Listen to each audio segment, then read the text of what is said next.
Уважаемые гости, присутствующие, разрешите открыть сегодняшнее мероприятие, а именно круглый стол «Всегда с нами», посвященный 60-летию первого группового космического полета, ну и в частности также первого космического полета нашего земляка, славного сына Чувашской земли Андриана Григорьевича Николаева. И, конечно же, 60 лет назад, 11 августа, с космодрома Байконур стартовал космический корабль «Восток-3», на борту которого находился Андриан Григорьевич Николаев. А через сутки, уже 12 августа, стартовал корабль «Восток-4», на борту которого был Павел Романович Попович. И, конечно же, состоялся первый в мире групповой космический полет. Важность полета, конечно же, мы сегодня будем обсуждать. У нас есть и непосредственно участники запуска первых космонавтов. И, конечно же, память об Андриане Григорьевиче Николаеве всегда будет в наших сердцах, в сердцах наших космонавтов, молодого поколения космонавтов. И, конечно же, для приветствия я бы хотел передать слово заместителю министра культуры Чувашской республики Татьяне Васильевне Казаковой.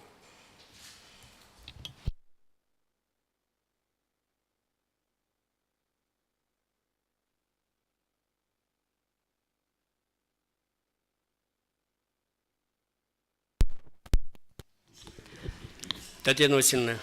Татьяна Васильевна, вы на связи? Мы вас очень ждем.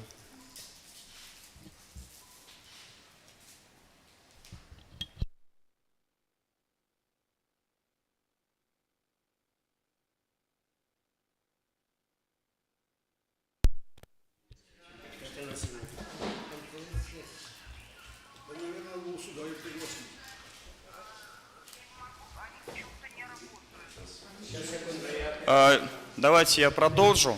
Важность полета состояла в том, что он явился первым шагом на пути решения задач сближения и стыковки космических аппаратов.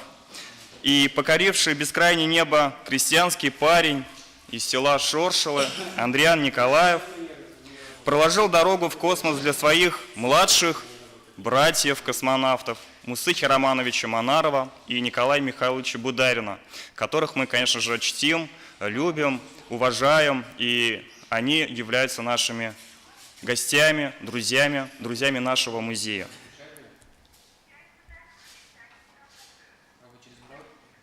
И я бы хотел еще сказать, что в сегодняшнем мероприятии у нас участвуют не только жители нашей республики, люди, которые непосредственно были знакомы, общались с Андрианом Григорьевичем Николаевым, но и наши коллеги из родственных музеев, из Смоленской области, родина первого космонавта Юрия Алексеевича Гагарина, Алтайский край, родина второго космонавта и самого молодого космонавта Германа Степановича Титова. Как у нас связь? Сейчас. И также у нас Мемориальный музей космонавтики города Москвы, Кировский музей космонавтики Виктора Петровича Савиных.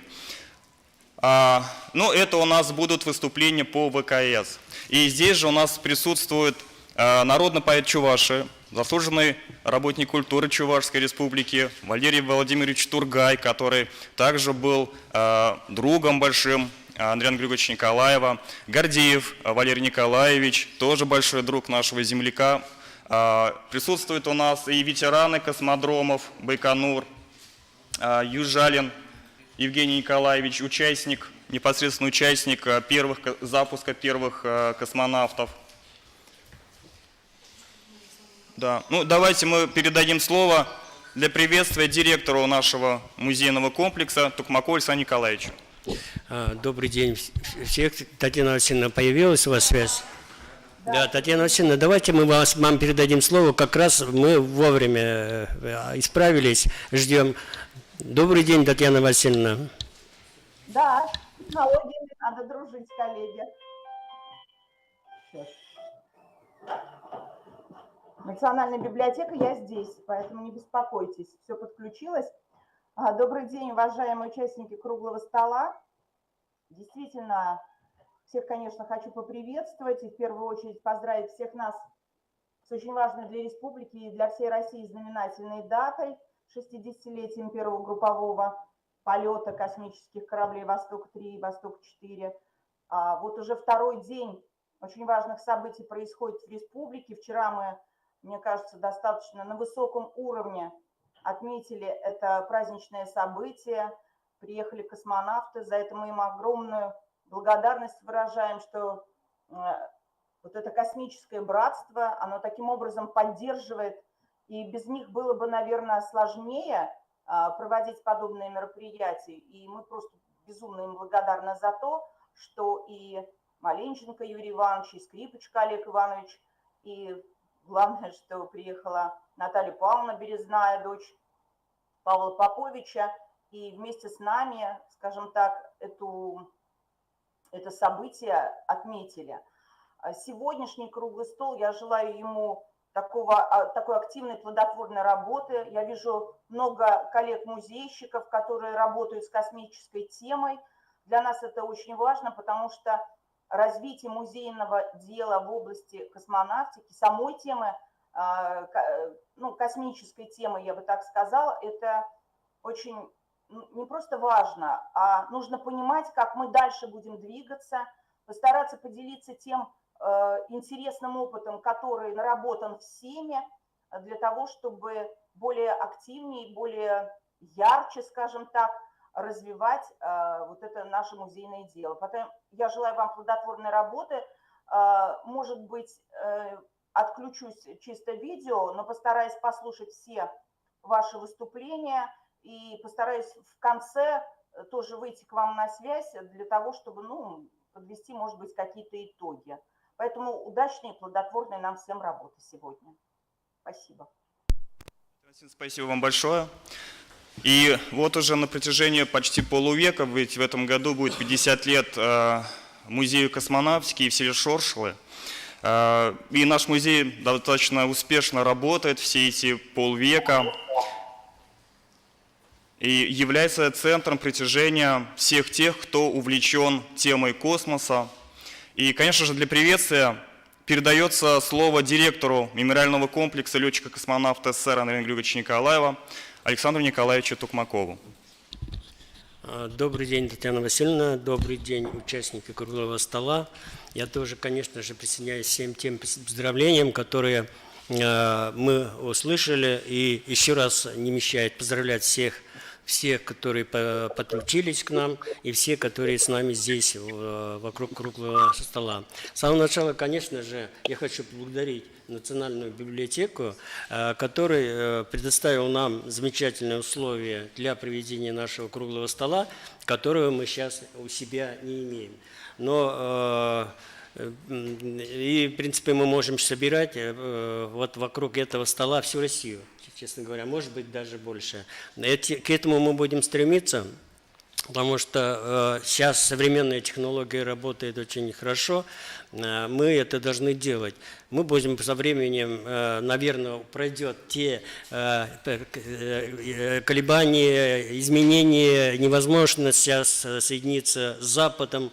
Поэтому, у нас есть связи, у нас была налажена связь и с Словенией, мы съездили вот Михаилом Николаевичем туда, у нас было налажено и с Германией, и другими странами. Мы могли сейчас подключить их и обсудить общий вопрос, тема космоса. Космос, он должен быть, конечно же, должен объединять всех.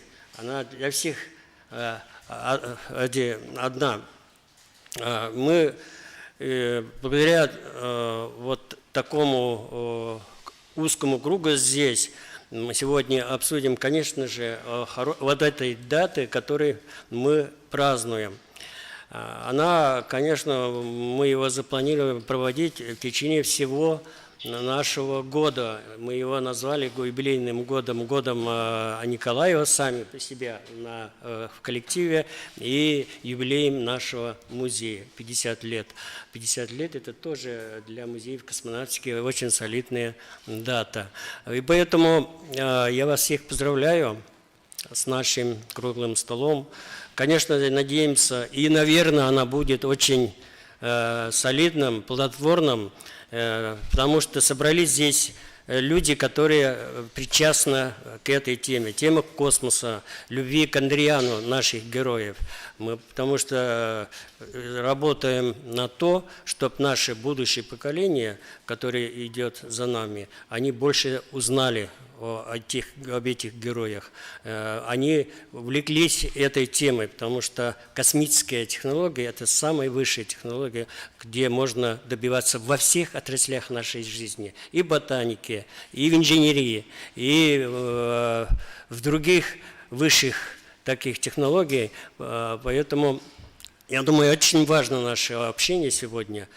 И другое еще важно, что мы будем вспоминать о тех моментах, которые наши участники знают больше, чем нас, больше, чем мы. Это и Евгений Николаевич, который непосредственно запускал, это и почти постоянно, когда приезжал Андрей Григорьевич сюда, рядом с ними были и Валерий Владимирович, и Валерий Николаевич. Они принимали их, и в жизни Андрея Григорьевича они имели большую, скажем, не только встречу, они помогали Андрею Григорьевичу. Взаимная какая-то работа была. И тем самым мы сегодня имеем возможность узнать об этом больше, о нашем герое.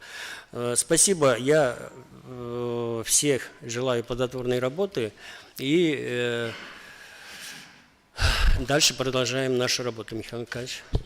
Спасибо, Николай Николаевич, за приветствие. И вы знаете, друзья, очень отрадно, что наш музей все-таки начинает находить общий язык с нашими родственными музеями, музеями космонавтики по России, особенно музеи, которые относятся к первым космонавтам, к первопроходцам. Это вот сейчас вот тесная связь налаживается со Смоленской областью, город Гагарин. Также мы уже несколько лет сотрудничаем и с Алтайским краем. Это родина второго космонавта Германа Степановича Титова. И сегодня вот на круглом столе и, друзья, коллеги, давайте выключим наши телефоны, на беззвучно поставим. Спасибо. И сегодня в стенах, точнее, среди этого круглого стола присутствуют наши коллеги, гости из Смоленской области, города Гагарина. Я их представлю. Это Самарова Елена Александровна, научный сотрудник научно-исследовательского отдела музея-заповедника Юрия Алексеевича Гагарина. Да, пожалуйста. И также Бурчик Анна Александровна, ведущий специалист мемориального отдела музея-заповедника Юрия Алексеевича Гагарина. Да. Очень приятно. И я как раз хочу передать первое слово родине первопроходца Юрия Алексеевича Гагарина, Самаровой Елене Александровне. Пожалуйста, ваш доклад. Добрый день, наша небольшая делегация.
потолке идет трансляция Не то включили, извините, не то включили. Нам надо было секундомер, а мы включили.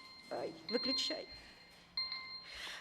«Звездное небо» — это трансляция полнометражного экспериментального документального фильма Кристофера Райли «Первая орбита», воспроизводящая траекторию полета Юрия Алексеевича Гагарина. Следующий слайд. Особенностью нашей выставки стали витрины, в которых имитируется невесомость. И вот наши предметы как будто парят в невесомости. Самой выразительной частью витрин стали иллюминаторы-окошки. В свободном парении мы видим свежий улов лучшего рыбака Андриана Николаева. Вчера мы в этом убедились, кушали окунь по рецепту. Да. Следующий слайд. Разлилась добрым посылом по всей вселенной мелодия знаменитой песни «Дивлюсь я на небо» в исполнении украинца Павла Поповича и чуваша Андриана Николаева, чтобы передать привет с орбиты главному конструктору. Вы на втором слайде вот видите перед каждым иллюминатором такой небольшой, как имитирующий телевизор, планшет, и в этом планшете мы загрузили очень много информации, которая рассказывает и биографию космонавтов, и их увлечения, и их героический полет. Следующий слайд.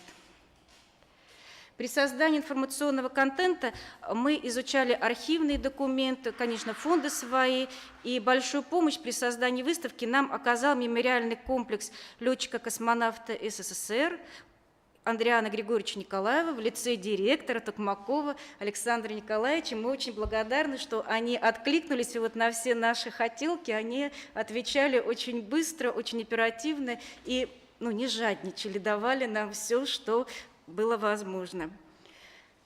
Юрий Алексеевич Гагарин, как командир первого отряда космонавтов, писал характеристики на своих товарищей. Да выключай, не нужно, это не то. На первых космонавтов. И мы можем понимать, что, конечно, в отряд первых космонавтов попадали не случайные люди. И это мы видим подлинная характеристика на Андриана Николаева и Павла Поповича, которая была написана в рабочей тетради Юрия Гагарина. Характеристика на Андриана Николаева. Вот поверьте, там очень много теплых слов, но еще раз повторю, мне приходится читать буквально начало и конец данной характеристики. За время пребывания в ЦПК показал себя дисциплинированным, старательным офицером. При выполнении космического полета товарищ Николаев проявил лучшие свои качества, выдержку, волю, спокойствие, сочетая все это с высокой работоспособностью. Николаев по характеру очень спокойный, выдержанный, трудолюбивый, исполнительный офицер, холост, но морально устойчив. Вывод. Должности соответствует. Так, следующий слайд. Это вот как раз то, что я зачитывала. У нас вверху вот этого комплекса, который посвящен Андриану Николаевну, как раз сделана вот эта надпись из рабочей тетради Юрия Гагарина. И это первая публикация, чем мы тоже гордимся. Вот внизу можно видеть почерк Юрия Юрия Гагарина. Видим, да, вот Андриан Николаев, это характеристика. Следующий слайд. Точно такая же информация у нас и на Павла Поповича. За период пребывания в ЦПК ВВС показал себя дисциплинированным офицером. Космический полет провел хорошо, проявил лучшие качества, смелость, выдержку, настойчивость, умение работать в сложной обстановке, по характеру спокойный, имеет качество передавать материал, который знает сам хорошо своим товарищам, пользуется у товарищей командования деловым авторитетом. И вывод. Занимаемой должности соответствуют. Следующий слайд. Здесь мы видим, у нас музей-заповедник, поэтому разные музеи, разные экспозиции. Мы с удовольствием представляем наши разные экспозиции. Здесь мы видим фрагмент экспозиции музея первого полета, катапультируемое кресло и привязную систему. Юрий Гагарин – первый человек, покоривший космос, и он первый, кто испытал невесомость. Следующий слайд. 14 апреля Юрий Гагарин на Государственной комиссии делится своими впечатлениями, в том числе и рассказывает о своих ощущениях пребывания в невесомости.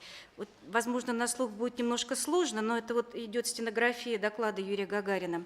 Чувство невесомости немножко такое непривычное.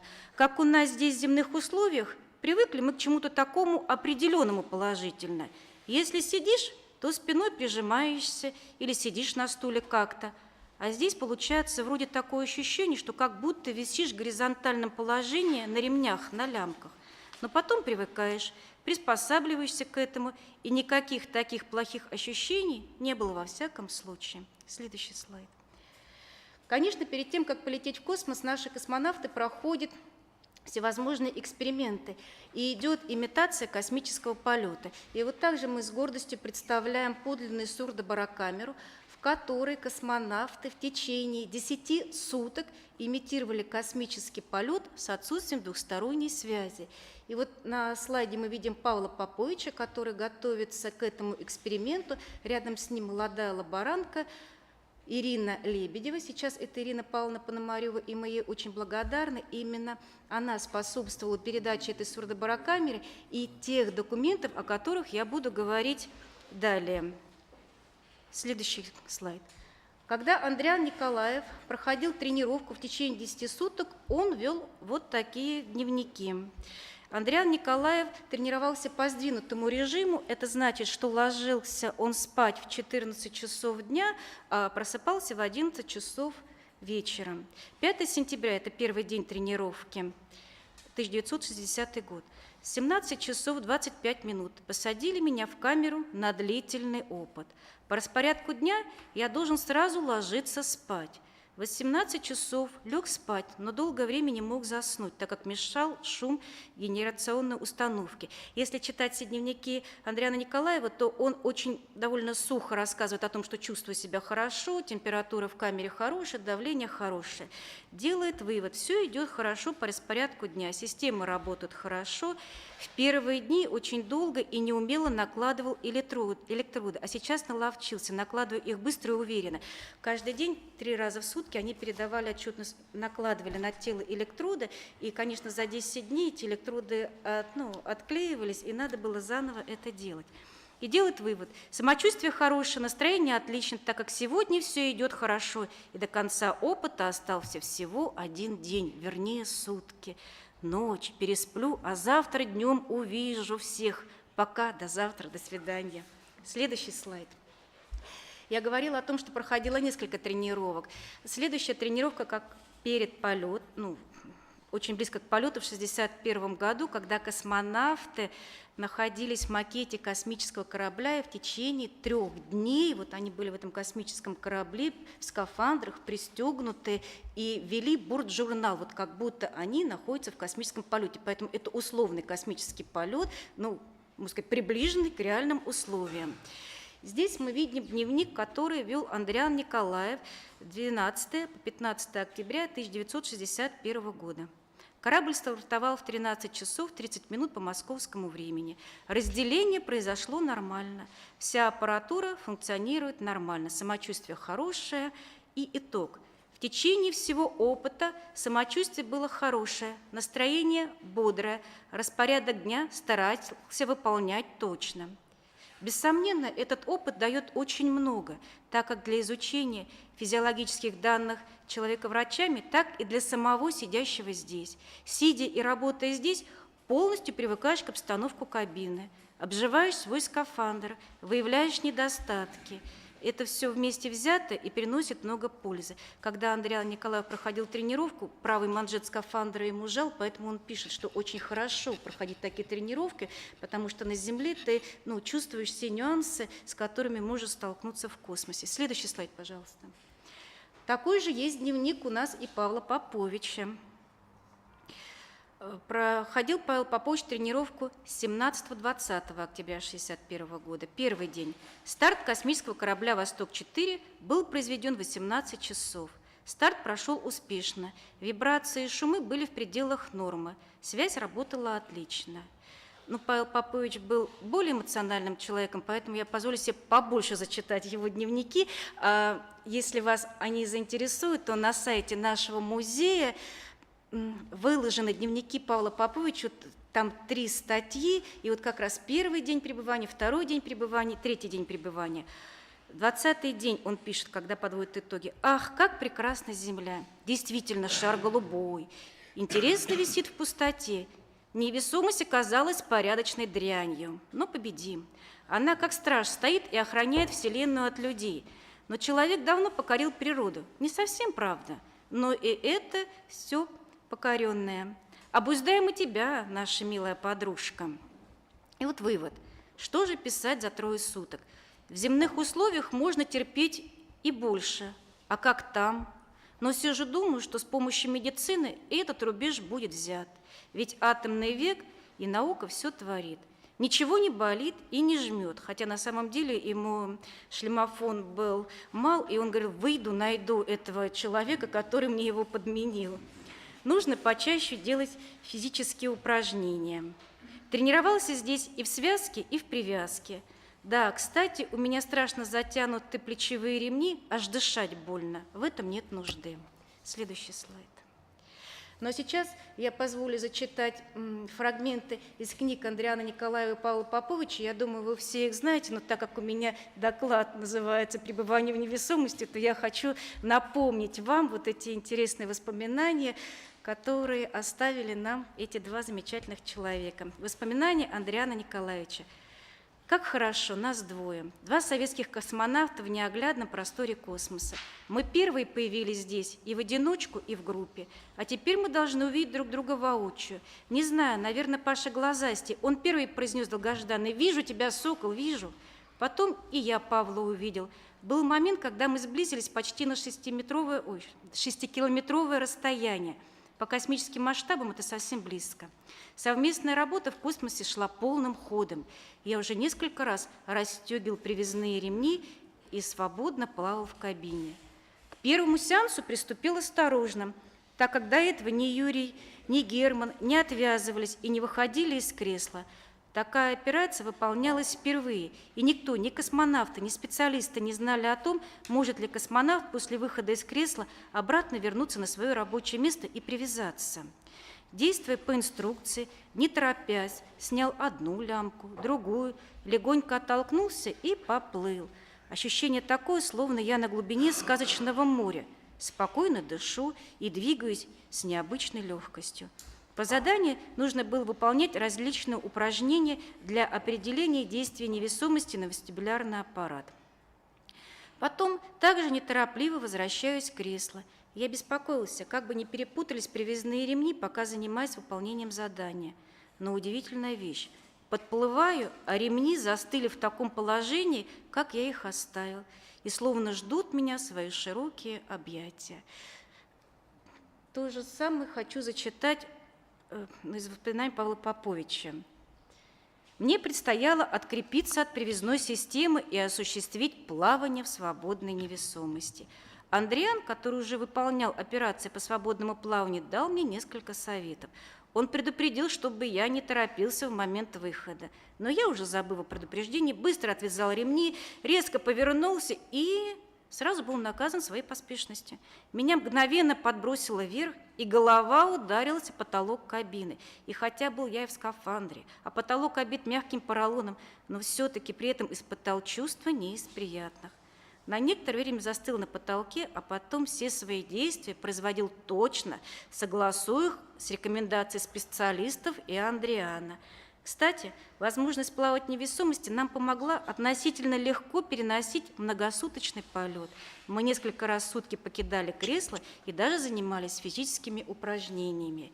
И закончить свой доклад хочу выводом медиков. Это из книги Ездовского, который готовил космонавтам к космическому полету.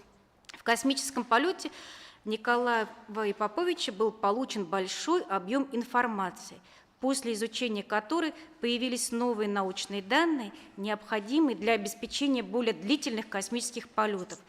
Пребывание в невесомости в течение почти 100 часов не вызвало у космонавтов заметных изменений. Общее состояние в течение всего полета не выходило за пределы нормы. Была доказана возможность выполнять рабочие операции в условиях длительного, нефиксированного положения и свободного перемещения космонавтов в кабине космического корабля при невесомости. Спасибо за внимание. Но если я вышла за регламент, я надеюсь, вы не его обидите. Спасибо, Елена Александровна, да. Очень был интересный и полезный, к тому же, доклад. Спасибо вам большое. Удивлен, что, оказывается, мы вот в этом году планируем сделать совместную выставку у Николаеве, и мы как раз запросили информацию у наших родственных музеев. Ну, многие музеи откликнулись, и вот первыми, кто откликнулся, это был как раз город Гагарин. И удивлен тем, что у них в фондах материала про нашего земляка больше, чем даже вот в нашем музее. Это очень удивительно. Да, спасибо. И да, конечно же, да. И в продолжение хочу сказать, что с 6 по 7 августа того же 1961 года на орбите находился космический корабль «Восток-2», на борту которого находился второй космонавт Герман Степанович Титов, родом из Алтайского края. И сегодня у нас на связи с нами также село Полковниково, Алтайский край, директор мемориального музея Германа Степановича Титова Татьяна Дмитриевна Кайградова. И я хочу передать ей слово. Пожалуйста, Татьяна Дмитриевна, вам слово. Добрый день всем участникам круглого стола, Александр Николаевич, Михаил Николаевич и все коллеги из города Гагарина, из музея Гагарина. Очень рада приветствовать и очень рада участвовать сегодня в этом прекрасном, интересном мероприятии. У нас сейчас, конечно, тоже времена очень насыщенные в том плане, что мы празднуем очередную годовщину полета нашего земляка Германа Степановича Титова. И с 6 по 13 у нас проходит космическая неделя. И буквально сегодня было мероприятие, посвященное Андриану Григорьевичу Николаеву. Просветительная программа. И сейчас по вашему времени в 10:00, у нас 14, от музея стартовал велоквест «Тропой героя». Поэтому вот пообщаюсь с вами и буду встречать к вечеру участников нашего квеста. Ну и так, я приготовила небольшое выступление. Если что-то не так, прошу заранее прощения, поскольку времени у меня было ограничено в связи с тем, что проходят вот у нас разные мероприятия. Вчера, например, до позднего вечера мы были на соревнованиях. Итак, я расскажу немного о истории развития музея, поскольку практически до нас еще никто вот из вас точно не доехал, хотя очень бы хотелось увидеть всех вас вот в нашем музее когда-нибудь. Вот. И немножко, конечно же, я расскажу о мероприятиях, просветительских программах нашего музея. Музей Германа Титова находится на родине космонавта в селе Полковниково Косихинского района Алтайского края. Именно здесь прошли его детские и юношеские годы. Музейное собрание насчитывает более 12 тысяч единиц хранения.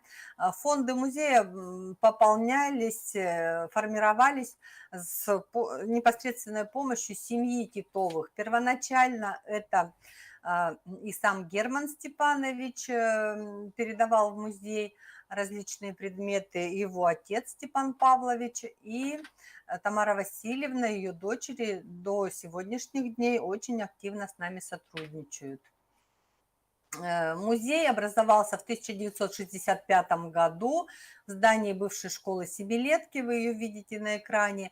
В то время это был школьный музей космонавтики имени Германа Степановича Титова, 4 октября 1965 год. Основателем музея стал Степан Павлович Титов, он был учителем нашей школы и своими руками сделал первые экспонаты и писал экскурсии, работал в то время кружок «Юный экскурсовод», который ребятишки проводили экскурсии. И Так, вправо в нижнем углу вы видите интерьеры школьного музея. Бюст Циолковского – это работа Степана Павловича Титова в начале 60-х годов, выполнена для школьного музея. В 90-м году музей стал муниципальным, то есть это уже был в ведении Комитета по культуре Косихинского района. И в 2002 году в целях увековечения музей приобрел статус краевого государственного учреждения культуры. Но, тем не менее, он находился до тех пор вот в этом небольшом здании школы в 130 квадратных метров до 2010 года. И 6 августа 2011 года, в день 50-летия полета нашего земляка, музей был открыт после масштабной реконструкции. Площадь музея увеличилась практически в 10 раз, появились просторные экспозиционные залы, современное фондохранилище. И здесь мы, конечно же, рассказываем и историю освоения космоса, и историю полета, жизни нашего земляка Германа Степановича. На фотографии справа вверху вы видите членов семьи Титовых. Они были у нас в гостях на открытии музея. Это Тамара Васильевна Титова, Татьяна Германовна, справа Галина Германовна и дети Мария и Иван. Это дети Галины Германовны, внуки Германа Степановича. В сентябре 2018 года Татьяна Викторовна, в извините. нашем музее... Татьяна Викторовна, у вас слайды не просматриваются. Да вы что? Да, у вас картинка зависла, у вас там здание школы, зеленое. О, сейчас мы попробуем. Есть ли что-то возможность сделать. включить режим демонстрации слайдов на весь экран? Потому что мы видим режим редактирования с эскизами слева. Мгм. Вот, сейчас все хорошо. давайте мы с Да, вашим спасибо. словом, с вашими подсказками. Так. Сейчас что-то меняется? Хорошо, да, меняется. Спасибо, слушаем вас. То есть все теперь видно, да? Как Да, на видно. полный экран? Видно. Ну, не на полный, но видно, что листаете вы презентацию, да. Так, значит, вот здесь мы про семью. Так, вот в сентябре 2018 года мы открыли дом семьи Титовых, то есть как музейный объект. До тех пор, то есть в 1965 году семья Титовых переехали в Москву к сыну Герману Степановичу, родители и младшая сестра.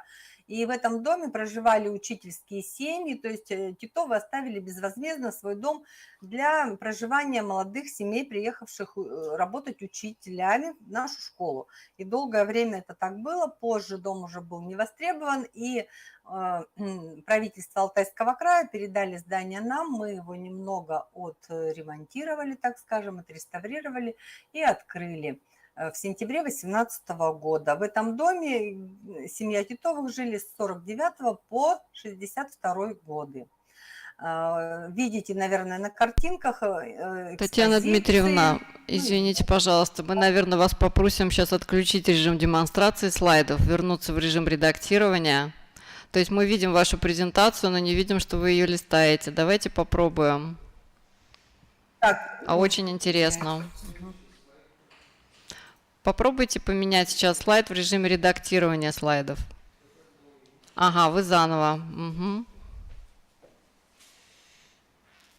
Мы вас очень хорошо видим, слышим, но нам очень хочется посмотреть ваши слайды. нам тоже хотелось бы, чтобы вы их увидели, конечно. Так, хорошо. Вот сейчас в этом режиме вы можете переключать слайды? Так, листаем, видите? Нет, к сожалению, мы не видим, что вы листаете слайды. Видно? Они у вас не листаются? Да, у нас стоит один листаются, слайд на так. экране. Мгм.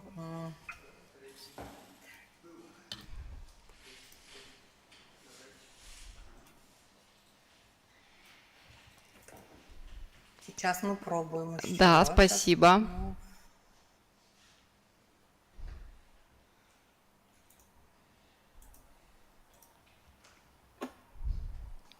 Так, видим презентацию.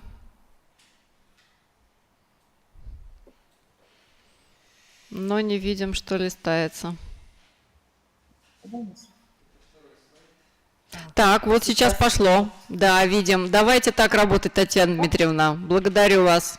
Видим, давай. листается. Сейчас будем Слушаем вас пробовать. дальше с вниманием. Мгм. Значит, открыли мы дом в Семидитовых в 2018 году.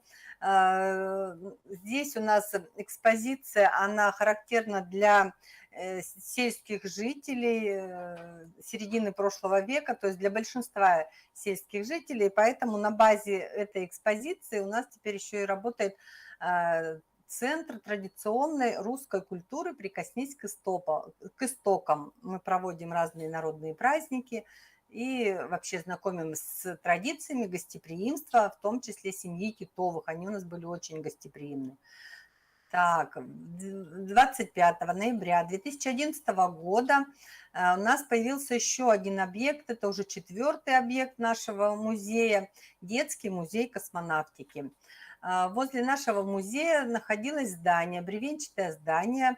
Это был ресторан-гостиница, но, к сожалению, как-то оно у нас не начало эффективно работать, и в результате было принято решение правительством Алтайского края передать здание нашему музею в оперативное управление. Мы подготовили концепцию развития, создания экспозиции этого здания, и в результате у нас появилось здесь несколько вот таких лабораторий и экспозиций. Открытие музея у нас присутствовала Татьяна Германовна Титова в центре на фотографии. Она стоит, семья Титовых нас вообще очень хорошо поддерживают и участвуют в наших мероприятиях, таких особо важных, конечно. Итак, у нас в детском музее появилась интерактивная экспозиция «От сказки к звездам». У нас есть вот такая ступа Бабы-Яги, в которую ребенок может зайти, она вращается, то есть повращаться. Таким образом мы тренируем вестибулярный аппарат, подобно тому, как и космонавты это делали, прежде чем полететь в космос. Детки у нас здесь и на батуте могут попрыгать, тоже координацию движения развивать. Вот. У нас в этом детском музее есть астрономический класс, класс ракетного моделирования и кинозал. Вот такой объект у нас интересный появился. Ой, простите, так вот сюда. Ну и немного о просветительской деятельности. Конечно же, в разных направлениях и с учетом реализации государственных программ различных мы выстраиваем такое большое направление, как научно-просветительская деятельность музея.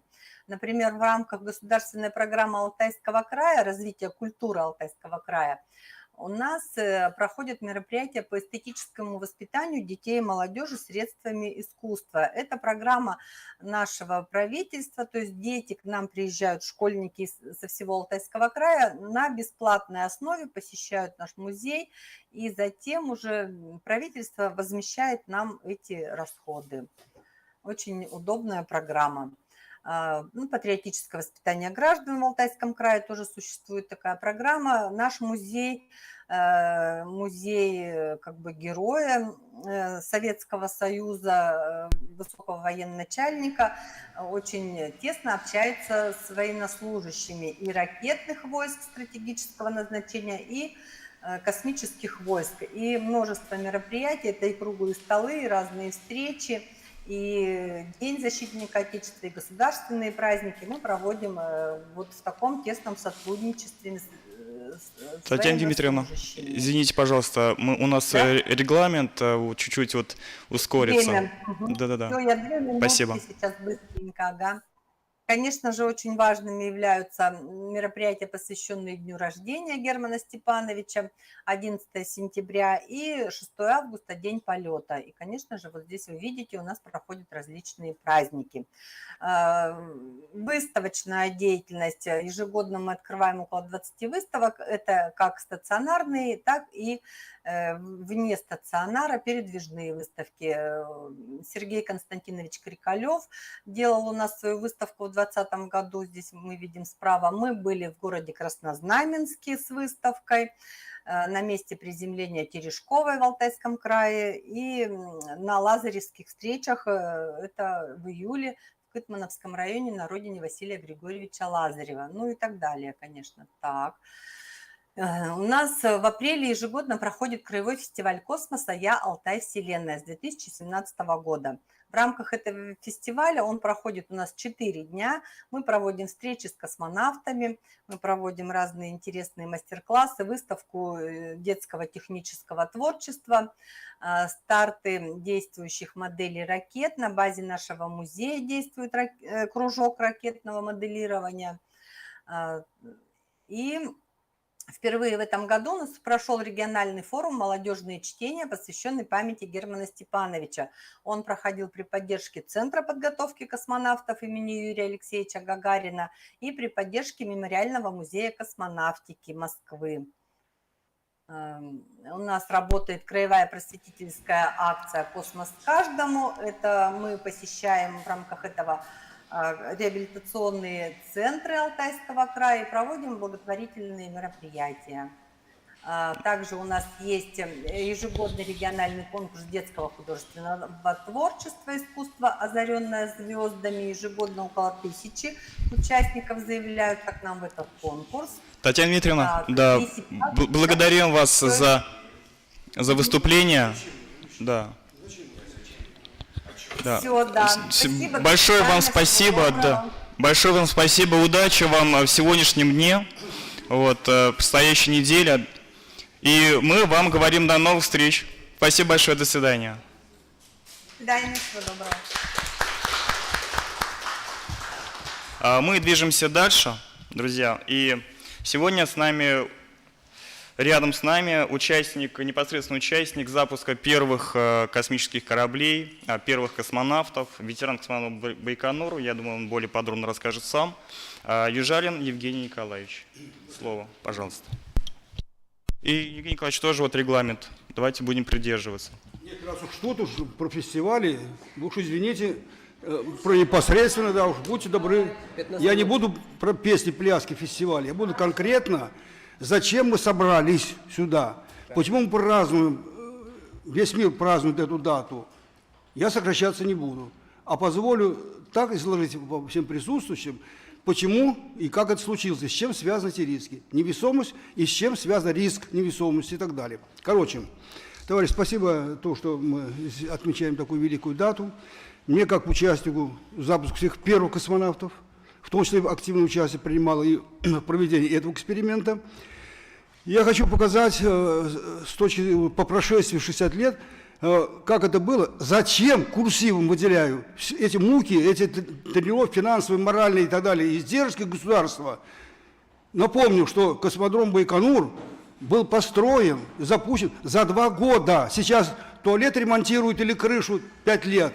А тогда космодром Байконур за 2 года. Стартовые площадки, МИКи, жилые помещения, казармы для солдат, школа за 2 года. 5 мая 1955 года был подписан, значит, а 5 мая 1957 года был уже открыт. 15 мая пошла первая ракета Р-7 1957 года. 4 октября был запущен первый спутник 1957 года, через 2 года. Через 2 года. Вот. И на повестку дня встал запуск первого космонавта в мире. Почему так получилось? Товарищи, я хочу с точки как военный человек, так? Здесь военная составляющая. Байконур строили военные строители. Не зэки, не что, а военные строители. Заслуженные работники, строители и так далее.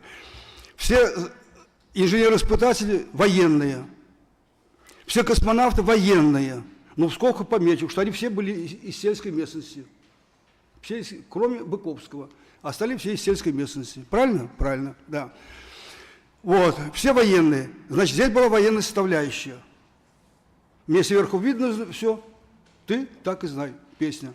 Вот, военная составляющая.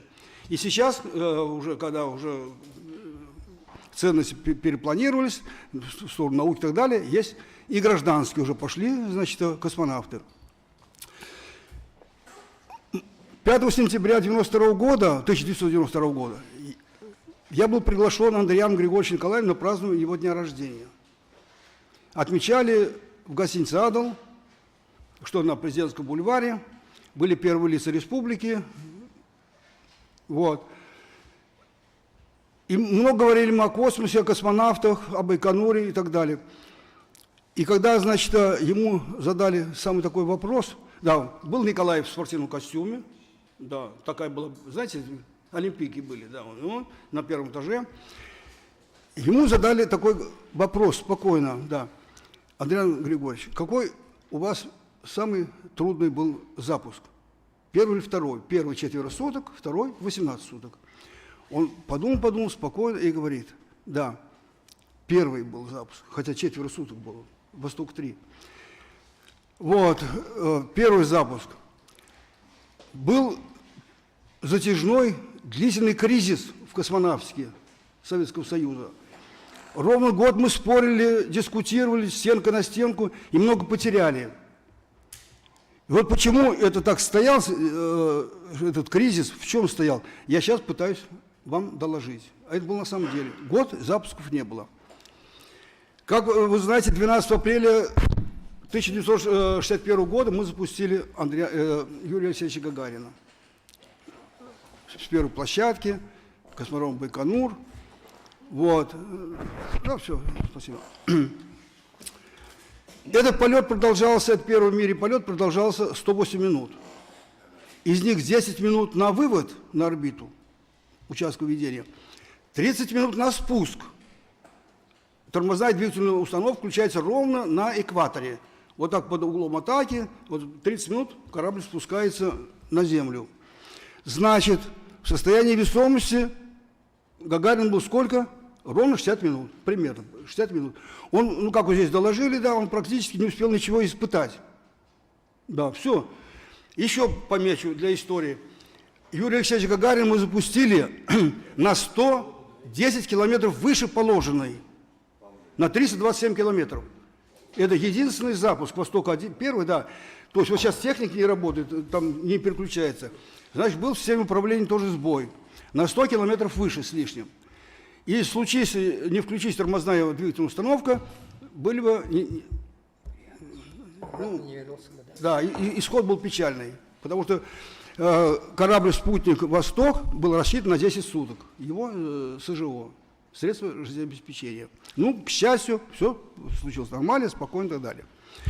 Теперь дальше, как здесь доложили, что 6 августа 1961 года, практически через 3 месяца, мы запустили Герман Титова. Я вам сразу скажу, гениальность Сергея Павловича Королева состояла в том, что он предвидел в своей шестерке, которую отобрали, 6 первых космонавтов, из 20-ки шестерку. Он каждому свои функции распределил. Гагарин первый, Титов второй, Николаев третий, примерно, в уме. Он это официально не докладывал, но он уже предвидел, кому что по нагрузке, по его степени готовности и так далее. Суточный полет, хотя Герман очень обиделся, что он не первый, но он ему сказал, не обижайся, Герман, всем хватит работы. То есть он уже предвидел. Товарищи, хочу вас сразу сказать, что все эти космические полеты не ради прогулки были, а с точки зрения перспективы. Все Востоки – это первый корабль, у американцев «Меркурий». Испытательный, первый, да. Он простейший, Восток простейший. То есть как запустить, что да, вот автоматика сработала нормально, что Юрий Алексеевич сказал, да, что он, корабль способен выводить человека на орбиту, орбитальный полет и спуск. То есть он как бы проигрывал модель космического запуска. Потом появились восходы, потом уже союзы орбитальной станции. И Сергей Павлович Королев уже предвидел в дальнейшем, что в космосе мы должны работать, проводить научные испытания, военные составляющие. Мы туда не на прогулку идем, и все вот эти испытания, которые испытывает космонавт, и затраты государства, это примерно полбюджета страны примерно. Вот.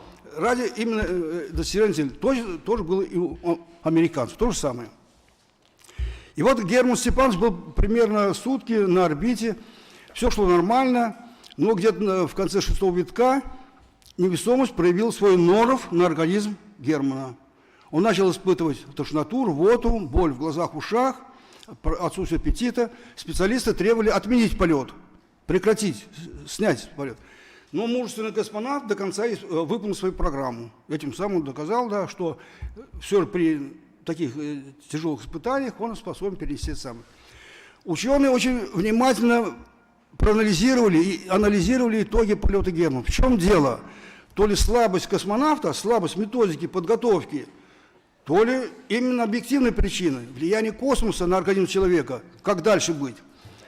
И требовали, прошу обратить внимание на это слово, требовали прекратить полеты продолжительностью более 10 часов. Все.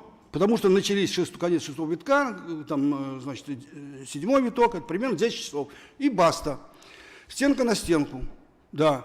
Королев требовал многосуточных полетов. У него в голове уже было восход, уже был готов практически, Феоктистов там то-то. У него практически был сам Союз на выходе, Комаров и так далее. То есть шла отработка.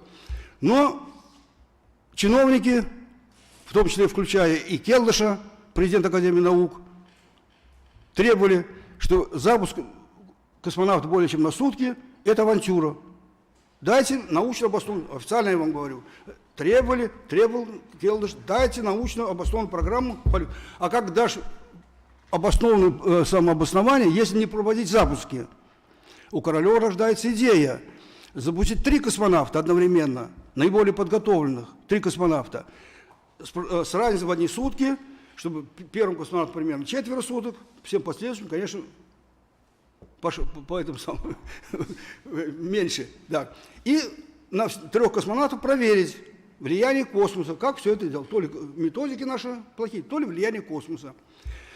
Но скептики отказали, да, Королеву, включая и командование военно-воздушных сил.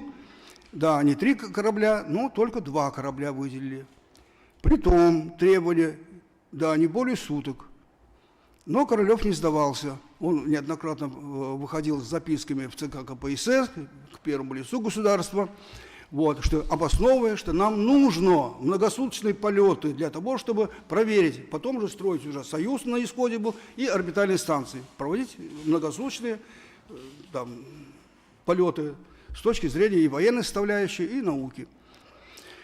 Вот, наконец-то, значит, он добился, значит, того, что 2 корабля, но опять без пометки продолжительности, на сколько суток.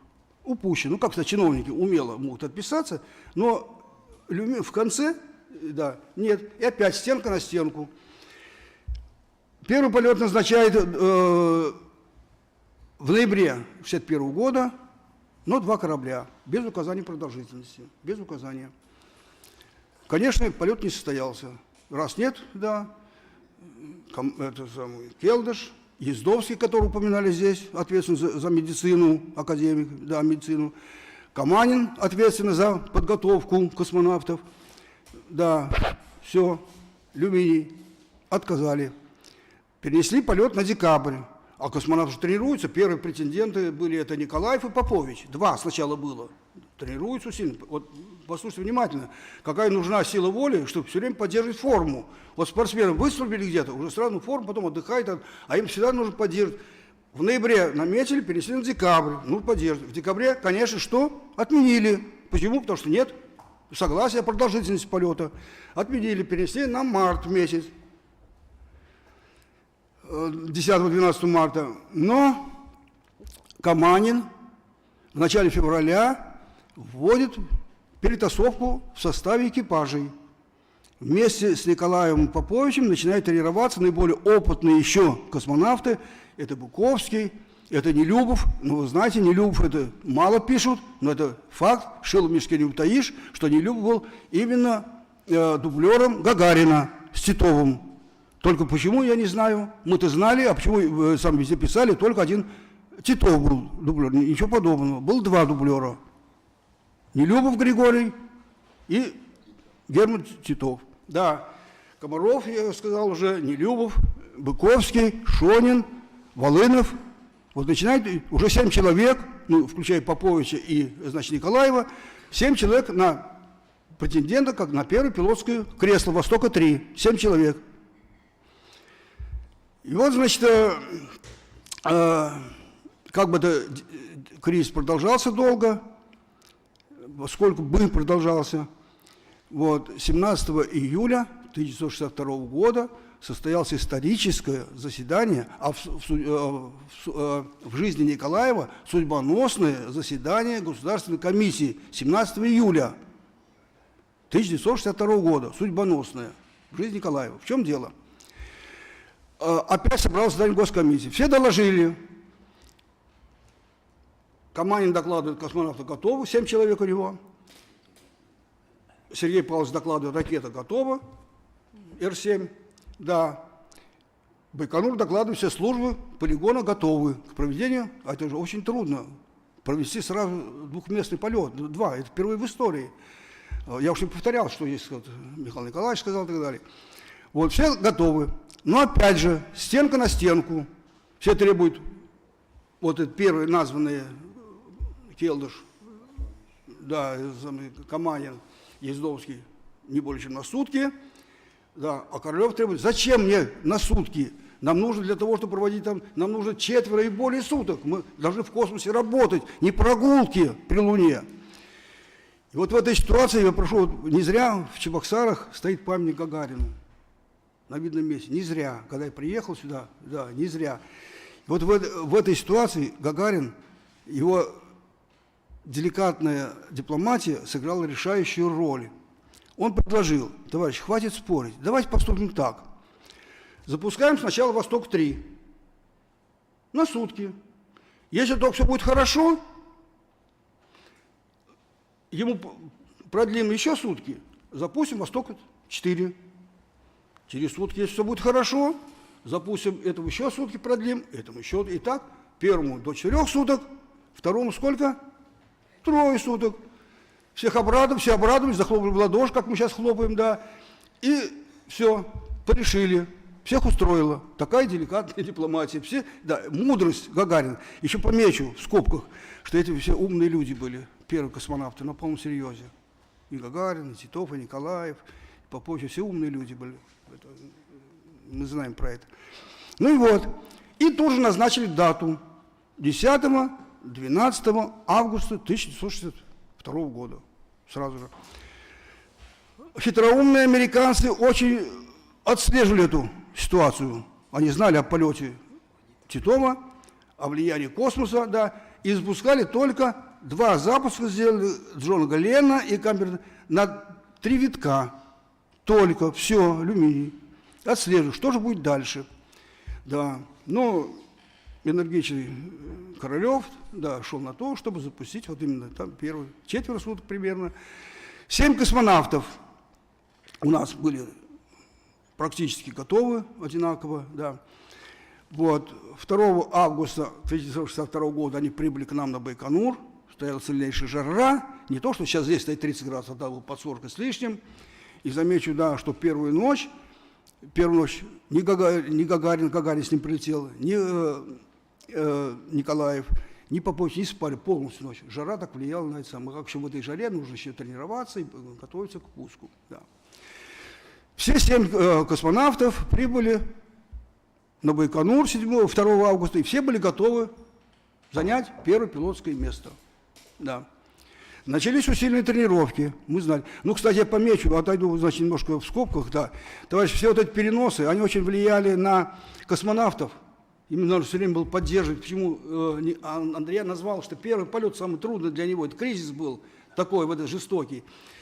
Но так как это был первый полет в мире групповой, сразу 2 запускать корабля, это отражалось и на нашей работе, инженеров-испытателей. Да. Нужно все время было готовить и поддерживать документацию, полетные задания, целеуказания, программное ведение и так далее, и так далее.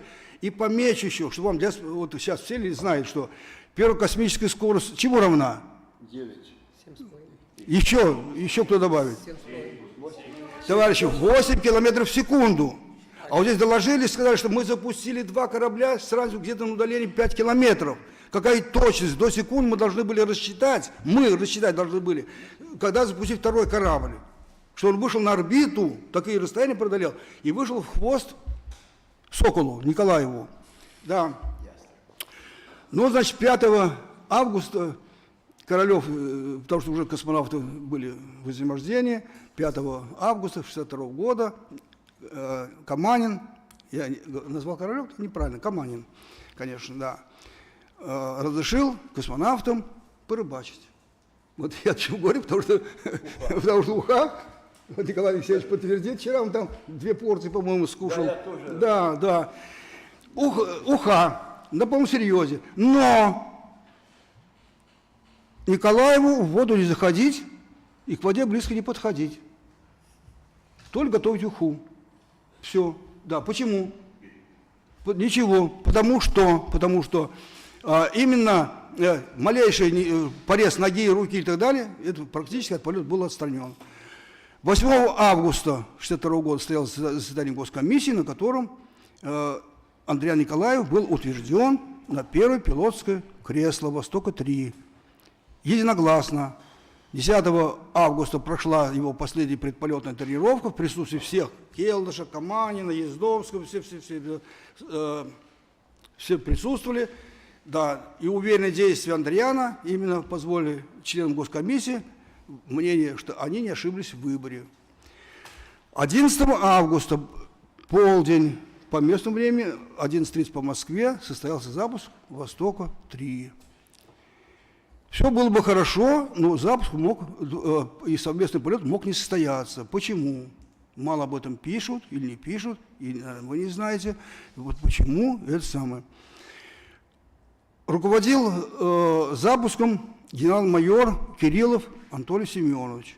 Генерал-майор, опытный руководитель, сподвижник Королева. Да, отдает последние команды: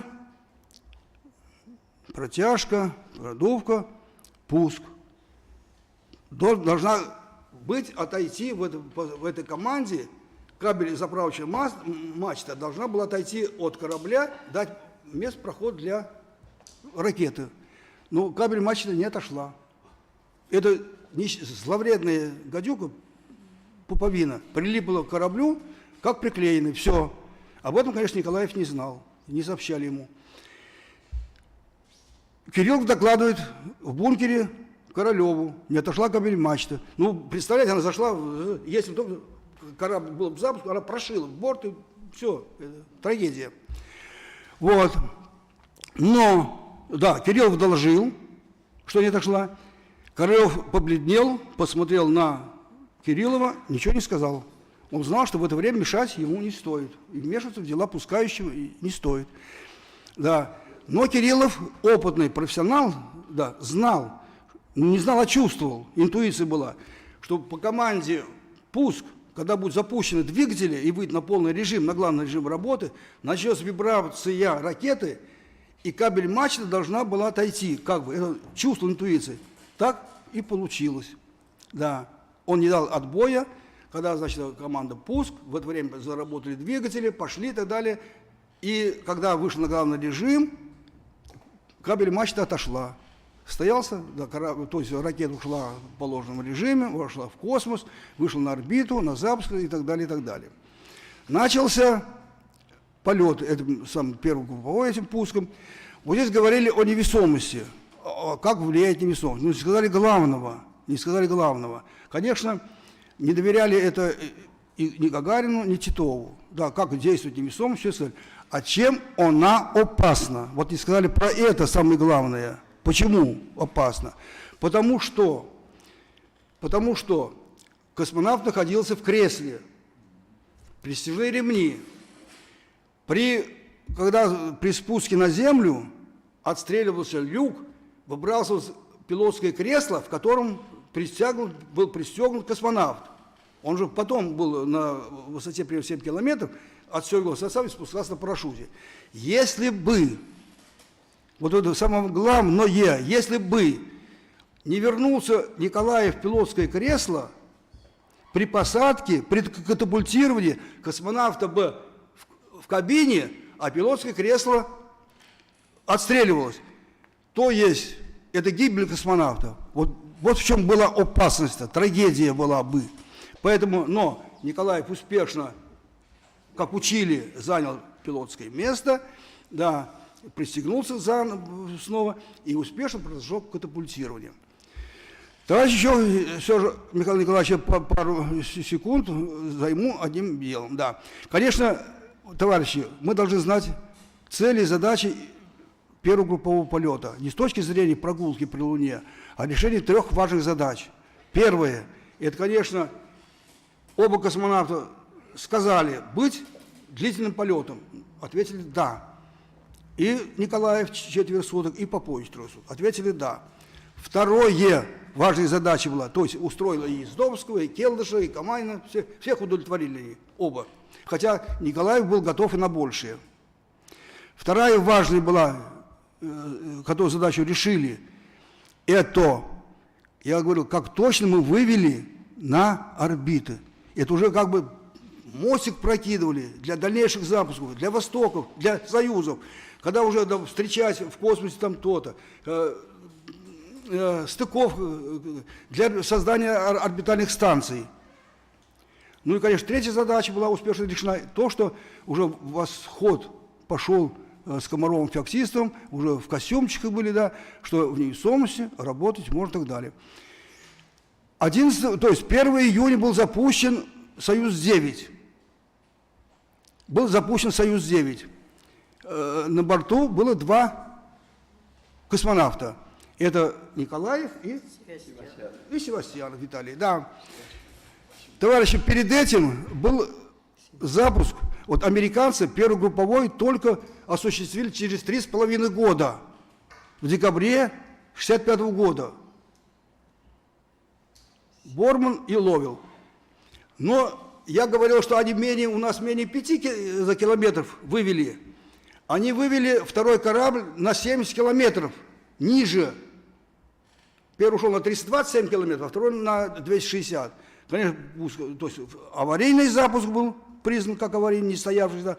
Второй корабль сняли, Ловел сняли, а Борн пошел на побитие мирового рекорда космического. Да. Ну, значит, американцы здесь хвастливые, да. То есть он пробыл в запуске, первый у них, да, пробыл в космосе, пробыл около 14 суток. И американцы хвастливо заявили, что этот рекорд не мировой, а абсолютно, и русским никогда не удастся его побить. Но, конечно, это не для было Андриана Николаева. 1 июня они с Виталием пошли, значит, на «Союз-9». Главная задача была какая? Решить задачу, дать ответ на вопрос, через сколько суток запускать космонавт на орбитальную станцию. И они, да, своим запуском они, значит, подтвердили, что 18 суток – это пока предел для того, чтобы обменять космонавта, если будет орбитальная станция в Союзе. Да. Они побили рекорд американца на 30%, вместе 206 витков пробыли 260 витков. Но Андриан Николаев и Виталий, они выжаты как лимоны. Их состояние потом в медицине получило звание «эффект Николаева». Да, что, да. И как бы было решение на основе анализа, что нужно на орбитальной станции более тщательно готовить космонавтов, давать физические нагрузки, чтобы было решено и сделано на орбитальных станциях «Салют», МКС, «Мир» и так далее. Поэтому мы благодарны первопроходцам за их вклад, за их там то-то, и что они посвятили не только своей жизни, а своей сознательной жизнью, значит, пробили дорогу в космос многим поколениям. Извините за то, что я... Евгений Николаевич. За то, что, Михаил Николаевич, я вижу, побледнел уже, что я перебираю. Ну ладно. Евгений Николаевич, нет, мы будем ждать от вас книгу «Очерк», воспоминания. Мы конечно, надеемся, что у вас это все получится. Я, конечно, еще доложил некоторые вещи, но... У нас будет в конце обсуждение, вы можете там вот активно поучаствовать. Да, пожалуйста. И вы знаете, друзья, у нас вот уже приблизилась дата, 15 августа, да, вот уже процесс приземления Николаева, следом и Павла Романовича Поповича. Да, да. И, конечно же, в связи с этим, во-первых, весь мир заговорил в нашей республике о селе Шоршило. Появились масса литературных произведений, художественных произведений. И в этой связи я бы хотел передать в этой точке слово народному поэту Чувашской Республики, заслуженному работнику культуры Чувашской Республики Валерию Владимировичу Тургаю. Пожалуйста, вам слово. Тавах, спасибо. Регун Пулдер Тусем, Таванзем. Добрый день всем. Но я очень рад, что к нам приехали наши гости с родины величайшего сына человечества Юрия Гагарина, первого из первых. Это особенно трогательно. Тема, которую вот мне предложили, так сказать, она огромная тема, сами понимаете. Она требует многих исследователей, но она есть, и от этой темы нам никуда не уйти. Потому что литература – это та сфера жизни человечества, в которой накапливается информация, и положительная, иногда и отрицательная, не иногда, а очень даже часто. И литература может быть самое большое достояние цивилизации человеческой. Это и Толстой, это и Достоевский, это наши национальные поэты. Вот, я думаю, первым из чувашских поэтов, который горячо откликнулся своим стихотворением на подвиг своего земляка, нашего великого сокола Андриана Николаева, это, конечно же, был Петр Хузангай. Петр Петрович Хузангай тогда находился на отдыхе то ли в Гаграх, то ли в Пицунде. Ну вот Атнер Петрович Хузангай, его сын это подчеркивает. И ему позвонили по телефону, и он сразу же написал замечательное стихотворение. Это стихотворение процитировали ведущие вчера на торжественном мероприятии. Я только вот несколько строчек на чувашском языке процитирую. «Лаюх» переводится как «хорошо». «Лаюх». Красиво звучит, да? И вот здесь Хузангай замечательно использует чувашское слово «лаюх» с фамилией Николаев. Прекрасные рифмы. «Малданги самахам лаюх, Менгалас Тадапаян, Полдорадан Николаев, Аптрамастан Андриан». Тут без перевода можно понять, да. Замечательное стихотворение, здесь и дата есть, 11 августа 1962 года. Вот, это, так сказать, было, наверное, первое такое обращение наших поэтов к образу Андриана, к его подвигу. Потом тот же наш выдающийся поэт Петр Хузангай написал стихотворение «Добрый путь». Вот я здесь на русском процитирую несколько строчек.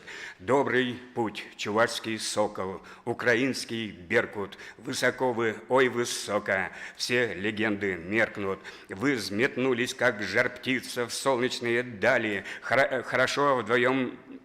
Как-то непонятно, что на сон читали, но какими мне словами выразить все чувства, беден я в сравнении с вами, как это не грустно, верю вас, отчизна, встретить в заданном районе, пусть хотя бы эти строки вас в пути догонят, а со мной, как голос крови, будет чувство долго, здравствуй, Беркут Приднепровья, здравствуй, сокол с Волги. Замечательно, замечательно. Ну а потом уже тут и известные по всему миру поэты начали писать. Вот я в 1987 году вернулся из учебы в Москве, из высших театральных курсов при ГИТИСе имени Луначарского и предложил тогдашнему руководителю, редактору газеты «Молодой коммунист», помните, у нас была молодежка такая замечательная, вот, написать статью, потому что впереди было 25-летие полета Андриана в космос, он согласился, и я начал собирать, естественно, для будущей моей статьи материал. Вот только вот заглавие, которое я тогда раскопал из газеты «Правда», «Комсомольская правда», «Коммунизм Ялавы», «Советская Чувашия», «Щамра коммунист», «Молодой коммунист» и так далее, и так далее. Очень характерные заглавия. «Еще одна великая победа нашей Родины». Правильно, правильно. Великий дар всему человечеству. Правильно, правильно. Всемирная историческая победа. Правильно, правильно. Космозай, шендернизин, патрлых, это чапларах, эшлемехов галандарать на чувашском языке. И тут же я нашел строки известнейшего поэта, советского поэта Александра Жарова из «Капитана космоса». Вот замечательные строчки. «Вдвоем полегче, тяжесть перегрузки, а невесомость вовсе не багаж. Со всей землею говорят по-русски герои украинец и чуваш». Прекрасные строчки. А Александр Безыменский написал такие строчки о подвиге уже нашего Андриана. «Анкету его, как поэму читаю, подобной поэме все сердце отдашь, советский пилот Андриян Николаев, майор, коммунист из колхоза Чуваш». Замечательно. Ну, а там уже много появилось публикаций. Написала, кстати, свои строчки замечательная Ольга Бергольц. Вы знаете, вот «Никто не забыт, ничто не забыто» – это ее слова. Ольга Бергольц использовала в своем стихотворении замечательное название речки или реки, на которой вырос и родился наш Андриан Николаев. Ольга Бергольц. Андриану Николаеву. Август 1962 года. «Вся в заре, вся в тумане, Цивиль, река, птицы громко кричат: цивиль, цивиль, что за утро сбылась вековая быль. Сын вернулся уж очень издалека. Ах, вернулся он из-под самой луны, а корабль его звездной звездой бродил, отражаясь в тиши, в глубине волны, на Цивиль-реке, где он щук удил. Будь же счастлив ты на Цивиль-реке, вечно счастлив, в чистых ключах держит Родина сердце твое в руке, о победе птицы и дети кричат». Ольга Бергольц, знаменитая. И не только наши советские поэты написали стихи, посвященные Андриану. Вот стихи Нагиба Сурура, поэт, Египет. «Девочка слушает космос». Очень простые стихи, но очень волнительные. «Девочка слушала сказки о ковре-самолете, о крылатом якаре, о летающем сундуке, смотрела большими глазами в синее-синее небо. Ее ручонка тревожная дрожала в моей руке. Сейчас она слушает радио во дворе нашего дома. Гулкий, невнятный космос, словно струна звенит. Как там сейчас Николаев? Скоро ли он вернется? Девочка, не отрываясь, смотрит в синий зенит. Слушай радио, маленькая, внимательно слушай радио. Рождается новая сказка, мечта и правда твоя. И мне представляется космос, как полотно Васнецова. Среди необъятного поля три русских богатыря. Хорошая метафора. Ну и я особо хочу подчеркнуть статьи выдающегося советского публициста, Василия Михайловича Пескова, который потом стал лауреатом Ленинской премии. Ну, я не могу говорить, когда не слушаю, да.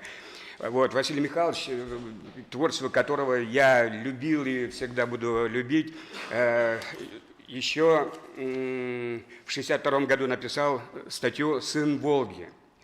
Ну, вот здесь вот такая любовь к Андриану, братская любовь, человеческая любовь, уважение огромное, «Сын Волги».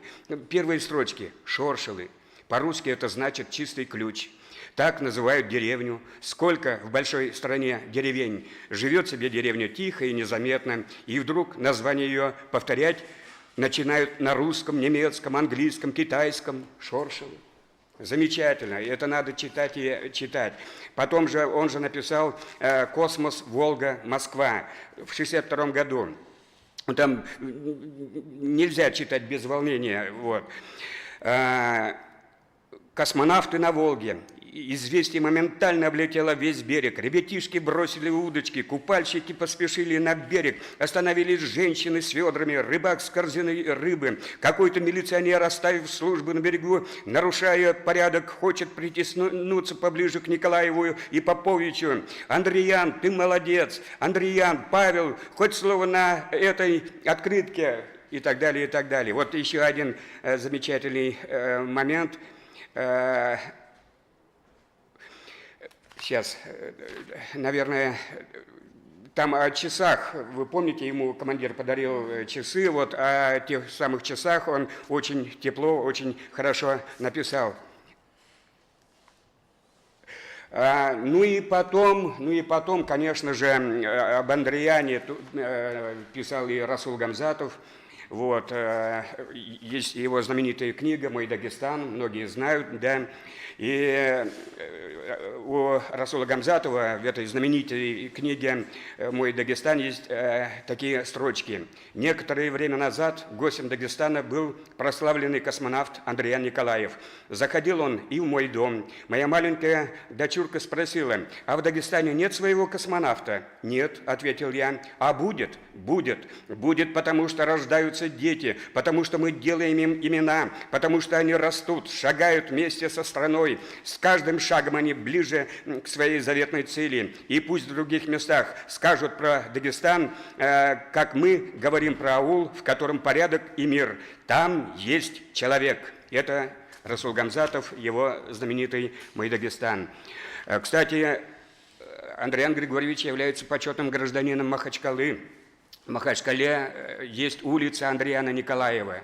Да, я часто бываю, вот Валерий Николаевич подтвердит, в сентябре там проводится международный фестиваль поэзии «Белые журавли». И я не помню, в какой именно визит, в кабинете музея Расула Гамзатова я увидел фотографию под стеклом, где Расул Гамзатович вместе с нашим Андреяном Николаевым. Я, кстати, мне сделали хорошую копию этой фотографии, я музею космонавтики подарил. То есть, Нальчик, Андреян – почетный гражданин города Нальчик. Я вчера позвонил в Нальчик моим друзьям, сказал, что у нас вот широко отмечается 60-летие первого полета Андреяна в космос. Напомнил, что Андреян является почетным гражданином Нальчик, и мы договорились в сентябре провести там праздник дружбы двух братских народов. Вы знаете, у нас с балкарцами особые отношения по языку, там много общего по истории. И вот, как говорится, мы и в Нальчике отметим эту великую дату, 60 лет. Александр Николаевич, поедем вместе на Кавказ, обязательно, и Валерий Николаевич. Я к тому, еще раз возвращаюсь к тому, о чем я уже говорил, что эта тема огромная, тема большая. Ну и я тоже не остался в стороне. В 1987 году в «Молодом коммунисте», я уже говорил, опубликовал статью «Наш Андреян». А потом много чего было и в других изданиях. И вот я на русском языке хочу прочитать мое стихотворение, которые на чувашском языке, как вы можете подтвердить, пользуются большой популярностью, да, Александр Николаевич? «Пушлар гадаваном весь кукуга, юрлар гадаваном манаслан да сумлан, юрла чечунданко, юрра Андреян, таван халахне пуштай за саламланом». Эти стихотворения перевел на русский язык мой астраханский друг, заслуженный работник культуры России Юрий Щербаков. Давайте послушаем на русском языке памяти космонавта Андреяна Николаева.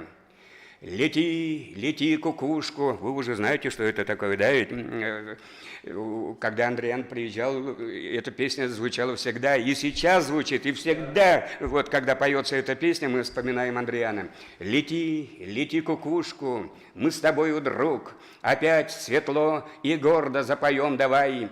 Пел Андреян, и всегда после разлук, приветствуя и славя свой родимый край, душой и сердцем пел ту песню Андреян. Мужские слезы были радость, не беда. Он говорит, нам дар словес Всевышним дан, чтоб матерей благодарить своих всегда.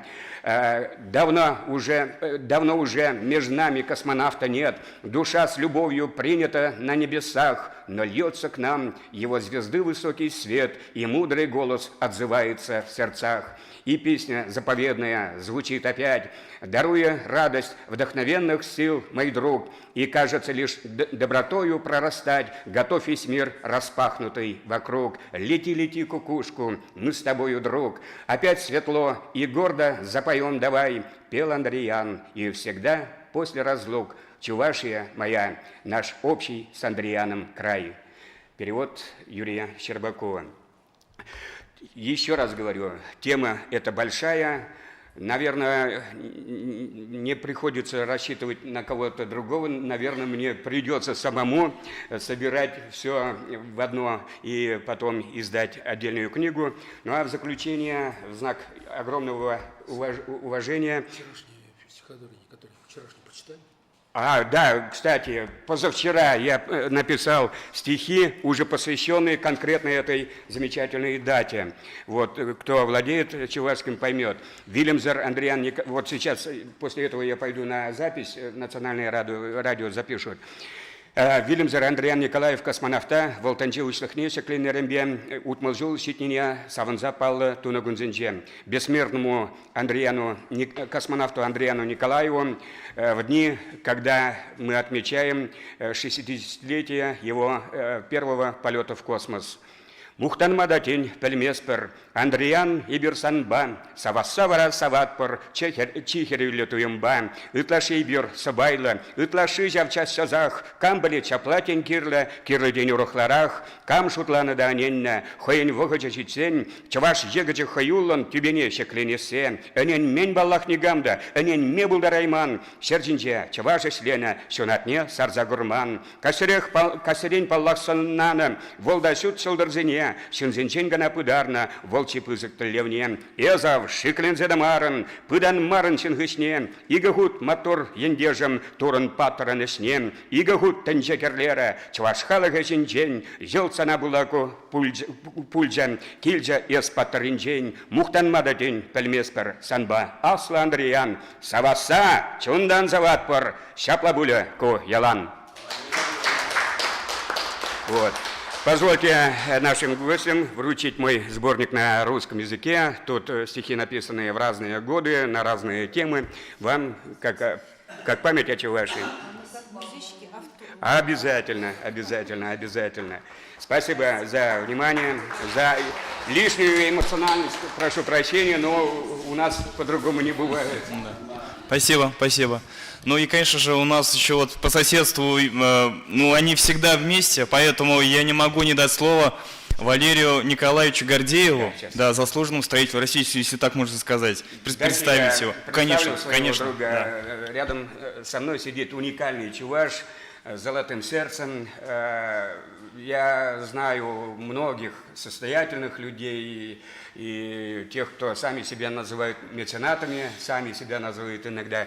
Но этот вот Валерий Николаевич, он из тех людей, не бедных чувашей, который вкладывает свои средства личные, притом не фирмы, не строительные организации, а личные, в добрые дела, в том числе постоянно помогает музейный комплекс, музей космонавтики в Шоршелах. Он лауреат многих премий, имеет орден, самый высший орден Чувашии за заслуги перед Чувашской республикой, лауреат международной премии имени Михаила Сеспеля. Просто очень хороший человек. Вот просто хороший человек. И у нас так получилось, вот одну минуту, что Андриан Григорьевич в последнее время особенно дружил с уроженцами Комсомольского района. Мы уроженцы Комсомольского района. У нас замечательное землячество. Вот. Сперва он очень много контактировал, увы, с покойным Анатолием Ивановичем Лукьяновым. Андриан Григорьевич очень переживал за это. Ну а потом появился Валерий Николаевич Гордеев. Он всегда был рядом, всегда поддерживал Андриана Григорьевича. И он вам сейчас покажет уникальный документ исторически важный документ, эксклюзивный документ, кроме всего прочего. Валерий Николаевич Гордеев. Добрый день, дорогие друзья. Спасибо за приглашение, Александр Николаевич. Так как тут... Кстати, пока не забыл, скоро День строителя. Давайте поздравим Валерия Николаевича. Ну, здесь цветнот времени, поэтому тут много эпизодов, конечно, он в последнее время часто приезжал, я тут несколько случаев просто расскажу. Он часто в последнее время приезжал в Чебоксары, то есть раньше не мог, потому что был очень сильно занят на работе. Вот, мы его встречали на железнодорожном вокзале утром, и он останавливался обычно в гостинице «Адал», вот, везли мы туда. Вот. После того, как правительство Чувашии подарило ему трехкомнатную квартиру на улице Гагарина, вот, мы помогли ему обставить эту квартиру. Ключи от этой квартиры были у меня, естественно, вот, и мы встречали его и сразу же тут везли туда свою квартиру. Вот, всегда вот ему выделялась машина служебная, ну, наши машины тоже были, но почему-то он предпочитал вот эти машины «Волги» белые, то, что вот ему выделялось. Вот мы с ним ездили на рынок, покупали, значит, мясо, там, то, что вот требуется для приготовления шурпы. И он сам дома готовил шурпу и туда приглашал вот своих там близких друзей, ну и вот своих родственников. Когда вот эту квартиру надо было оформить, он попросил меня, значит, давай, говорит, поехали нотариус. И вот у нотариуса подписал доверенность, то, что вот его квартиру я оформлял, значит, рекпалате. То есть вот это оригинал. Это оригинал, это да. Уникальный документ. Да. Не только квартира и то, что вот ему, значит, подарили, то, что вот бывшая дача Жуковского, знаете, так, в Марпасовском районе, вот там, значит, дачный домик построили, участок большой. У него были большие планы, мы туда ездили, и там, значит, как, что он планировал, то, что вот летом обязательно приезжать, будет приехать сюда, то он не на 2-3 дня будет там все лето жить, рыбачить, он рыбак любил. Встречали мы обычно его с племянником его, это Николай Петрович Николаев, он председатель колхоза, старший брат, младший брат и сын, да, и как обычно заезжали по пути на кладбище, то, что вот мать похоронена где. Вот как сегодня я помню, значит, вот мы стоим троем, и он говорит, показывает, меня, говорит, похороните вот здесь рядом с моей матерью. Вот. И получилось так, что вот 3 июля, по-моему, значит, по маяку утром я, значит, маяк включил и передаю, что скончался космонавт Адриан Григорьевич Николаев. А перед этим он мне позвонил, когда приехал в Чебоксар, он мне позвонил, Валер, говорит, ты не беспокойся, то есть я в квартире не буду жить, мне удобнее, когда вот он главный судьей соревнований российских сельских игр, мне, говорит, удобнее гостинице «Спорт». И вот он там жил, и я сразу же позвонил Малову, заместителю главы администрации. Малов говорит, состоится заседание правительства, где будет решаться похороны и так далее. Он в курсе, то, что вот мы заезжали, то, что вот я ему сказал, что вот все-таки его пожелание, то есть по телефону, давай приезжай, будете это на заседание правительства. И племянник, говорит, тоже приедет на заседание. Мы вот пожелание, да, высказали. И, наверное, это тоже сыграло, то, что его решили похоронить здесь. Вот. То, что это было мудрое решение Николая Васильевича Федорова, правительства. То, что сегодня вот такой музей космонавтики, вот, все, наверное, завидуют, так вот, то, что это очень здорово. То есть, да, это каждый день автобусы, туристы, школьники и так далее. Наш так. Ну, еще раз вас поздравляю с великим днем. Спасибо вам большое. Да-да-да.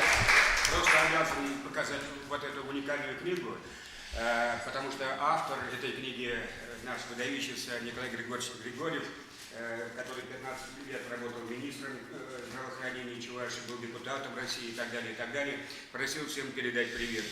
К сожалению, так получилось, что у обеих ног у нашего Николая Григорьевича нет, но он работает, они вместе работали в Верховном Совете РСФСР, вот, и Николай Григорьевич просто попросил всем передать искренне, он сейчас переживает, я это чувствую, а я ему передам от вас, конечно, хорошо? конечно. Замечательная книга.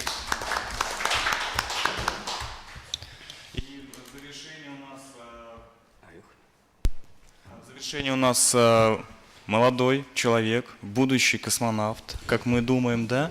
Это курсант 4-го курса Академии имени Можайского Ситник Александр Алексеевич. Пожалуйста, вот ему слово. Здравствуйте, уважаемые товарищи.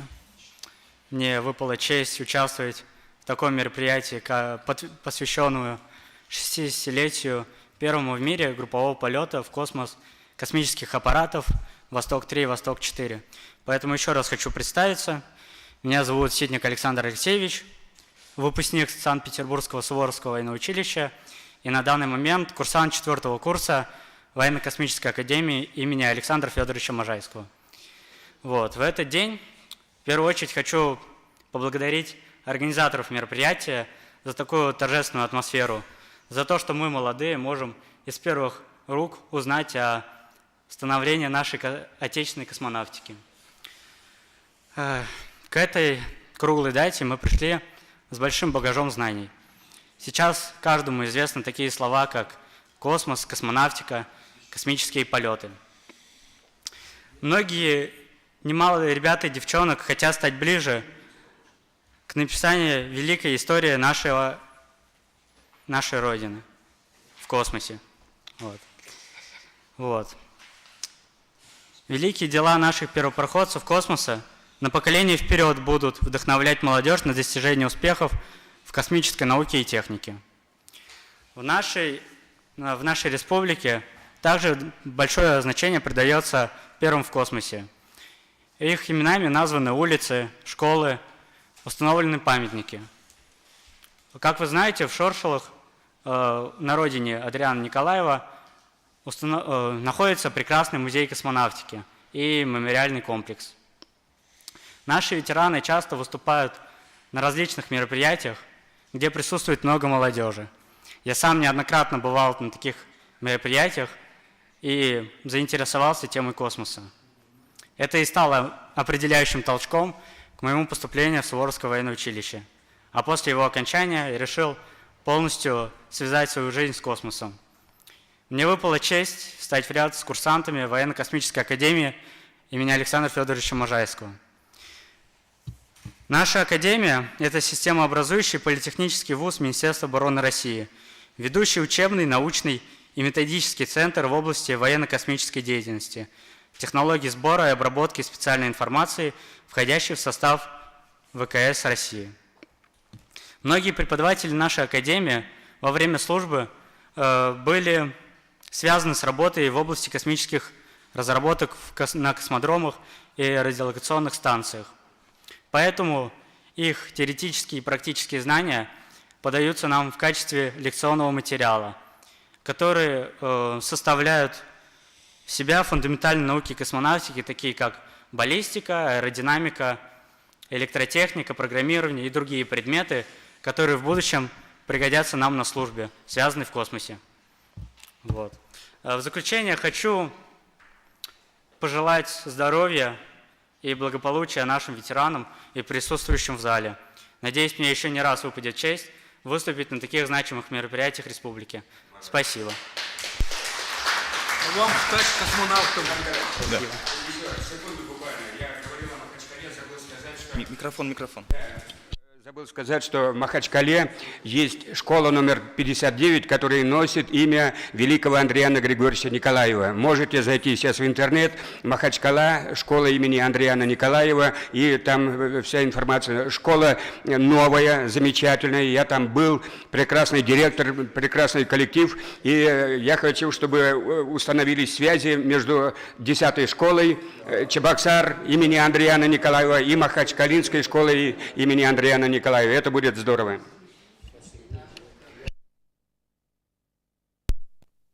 Итак, друзья, я следующее слово хочу передать ветерану музейного дела, которая немало лет проработала в Музее космонавтики, которая лично была знакома, встречалась и проводила встречи с Андрианом Николаевичем, когда он сюда приезжал. Это заслуженный работник культуры Чувашской Республики, работал долгое время главным хранителем мемориального комплекса летчика-космонавта СССР Андриана Николаева. Это Зоя Степановна Антонова. Пожалуйста, вот ей слово. Воспоминания ее о нашем Она не земляке. только сотрудница, она великая чувашка. Ну, я начну. Вот что было 60 лет на родине Андриана Николаева. Это значит село Шоршило. Я слышала эту весть, что наш земляк в космосе. Я уже студентка первого курса, окончила первый курс, работала в колхозном поле вместе с другими колхозниками. И вот бригадир на велосипеде, значит, как раз появился у нас и говорит, ведь Андриан третий космонавт из Шоршил, а Шоршило там более 10 километров только от нас. И мы тут сразу побежали, молодые, втроем. Бригадир сказал, что будет в Шоршилах митинг, и мы успели на этот митинг. Прибежали пешком, значит, дошли, где бежали, где, значит, так шли.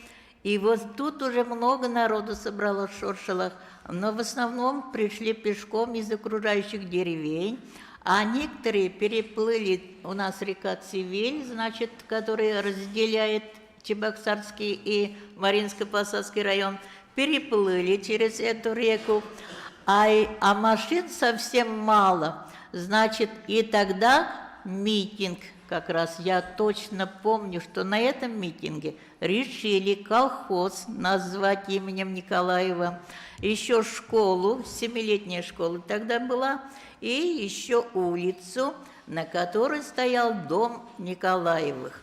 А эта улица называлась Церковной, потому что церковь именно на этой улице. Вот я на обратном пути попали под такой сильный дождь, все мокрые, значит. А тут уже забрала нас колхозная машина, единственная машина была в колхозе, грузовая. И вот такая, значит, но встречи не было, но встреча с ним, то есть я его видела в том же году, когда в начале сентября 3-го он приехал, появился впервые как космонавт на Чувашской земле. И вот как проезжал, значит, первый раз не видела, как провожали, а у нас даже занятия были отменены, мы вышли, стояли в первом ряду, столько народу было, но фотографии видели, тут все молодые сидят, но с обеих сторон улицы Карла Маркса. Я даже чуть под машину не попала, я так это запомнила. Но потом еще через год, теперь я уже на 3-м курсе, говорят, космонавт в Чебоксарах, дом политпросвещения рядом с пединститутом, а говорят, там выступает сегодня в 6 часов. Мы туда пошли, нас не пустили, ждали, когда кончится там вот этот прием, вот эти мероприятия, ждем выхода. Вышел, мы все равно его увидели. Как будто вот, ну как, не знала я тогда, что буду встречаться и в дальнейшей жизни с нашим таким знаменитым земляком. Но потом, значит, когда я попала в Шоршилскую школу, он приехал на открытие школы. Сразу первый год, в 1965 году, значит, 1 сентября школа была не готова. Вот сейчас там идет ремонт. Кто вчера был в Шоршилах, видели, наверное. И вот новая школа, она открыта была 5-го. Валентина Терешкова приезжала, супруга уже, ну и дочь маленькая, но они в Шоршило ее оставили, они тогда в Чебоксарах, и Валерий Федорович Быковский. Ну, тогда я уже встретилась, и рядом с Терешковой стояла, и с Андрианом Николаевым. Потом теперь, через 10 лет после этого полета, у нас открыли музей. Экспонаты уже были. Вот в школьном музее тогда было только 350 экспонатов. Это в основном фотографии и те подарки, которые оставляли туристы. Поток туристов пошел сразу. И вот, а сейчас вон, более 7 тысяч у нас уже музейных предметов в музее. А потом я ведь пришлось уйти из школы. Я стала работать как директор филиала. Вот музей стал потом у нас как филиал работать от Чувашского республиканского, ныне Национального музея. И надо было переоформить музей, то есть показать его уже как настоящий филиал. И вот написали тематический план, у нас был уже готов, тематика, экспозиционный план. А чего не хватает, ну, много надо было уже там найти, нам показать, чтобы именно музей показать как космический.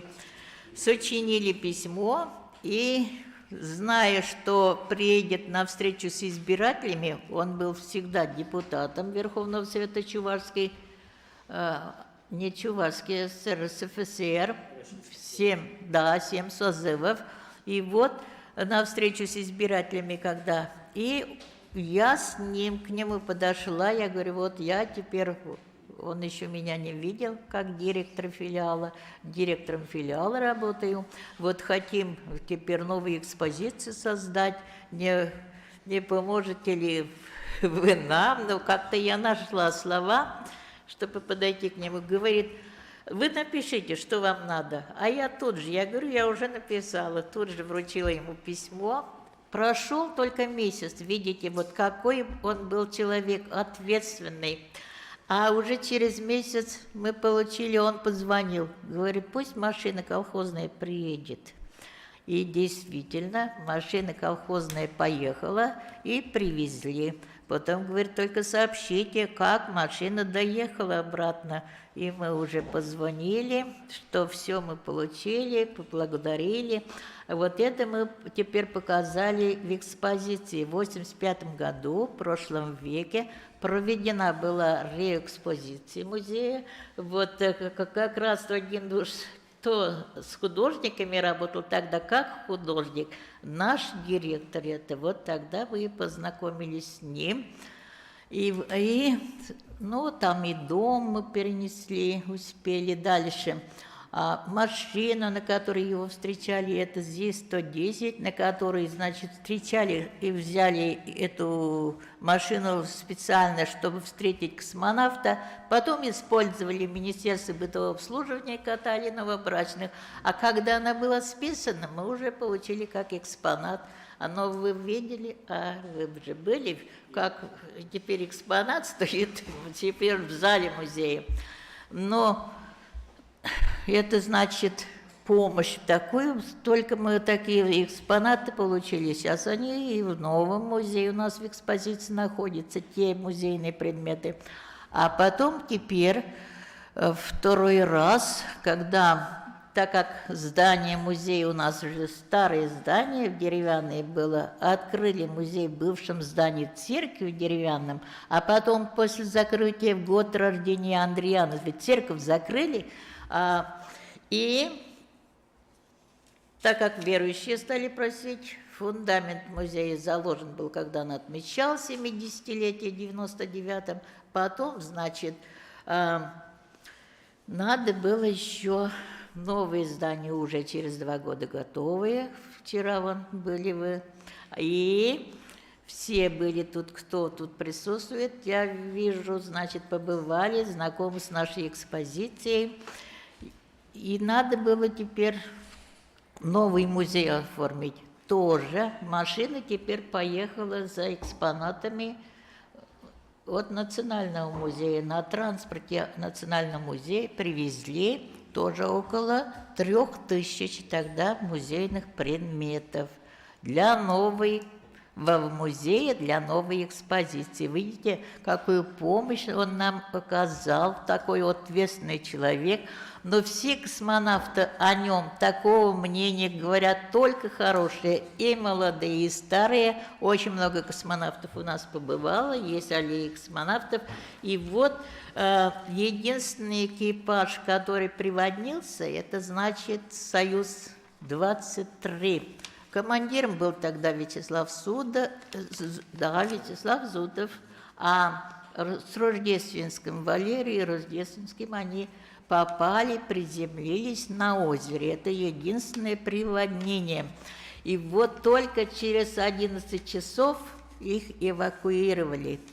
А вот тогда что сказал Вячеслав Зудов? Ведь это наше счастье, что спасательными операциями руководил Андриан Николаев. Это тоже говорит, что он такой человек. А мы получили письмо. Валерий Владимирович, это, кажется, вы с Цирульниковым знакомы, да? С Цирульниковым. Да, конечно. Вот, этот Цирульников.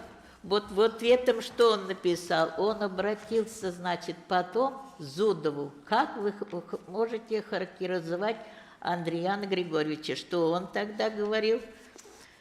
Значит, так.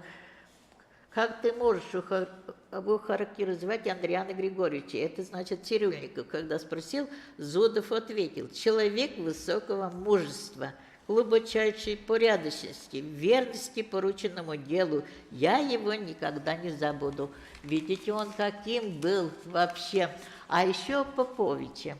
Вы говорили, значит, он впервые побывал в свободном плавании в кабине, а Попович, он все рассказывал. Я тоже очень несколько раз встречалась с ним, такой простой русский мужик, просто так ходили. И вот он 2 раза слышала, говорит, Андриан сообщил, можно тут прямо так плавать. Я, говорит, тоже сделал такое же, но тут, вы говорили же, головой ударился. А тут, говорит, у меня впервые прозвучал русский мат. Это я 2 раза от него слышала.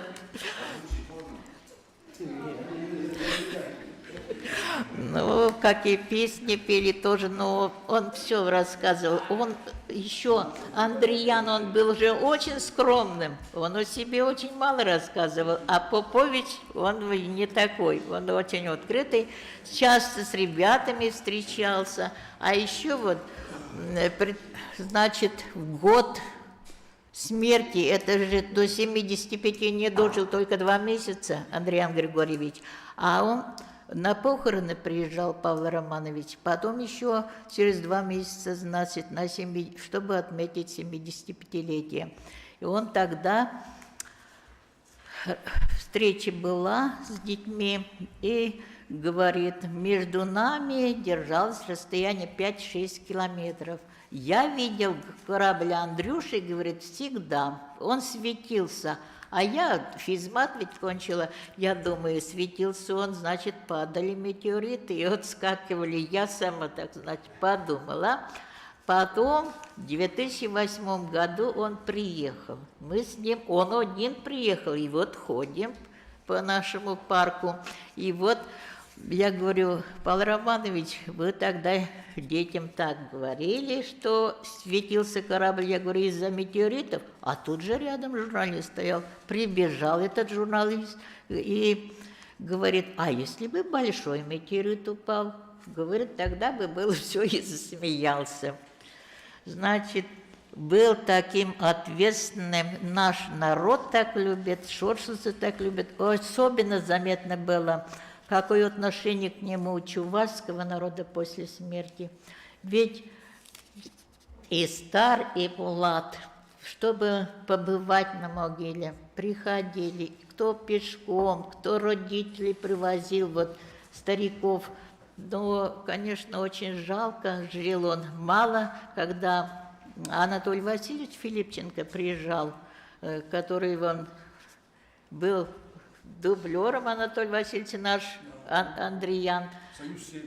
Да, и тогда он говорит, я же старше Андреяна, он 28-го года, он сейчас самый старый из космонавтов был, но был Шаталов, который тоже недавно скончался, он на год старше. Ну, вот так что все о нем хорошего мнения, всегда слово свое держал, но был слишком скромным, о себе, конечно, не рассказывал. Такие люди и не умирают, они просто отделяются от нас, чтобы светить нам путь, по которому мы должны идти. А вот теперь всех поздравляю с 60-летием полета, желаю от имени всех ветеранов музея, в нашем музее их уже тоже много, а эти наши ученики, ну как шоршилцы все, тоже молодое поколение, подготовили тоже настоящих музейщиков. Ну вот, всем желаю успехов в работе, выполнения всех намеченных планов, главное – крепкого здоровья, а коллективу мемориального комплекса, чтобы Андреян Григорьевич помог притворить, и, реконструкция же приближается, такой отличный проект, чтобы притворить этот проект в жизнь. Благодарю. Спасибо большое за Светлану.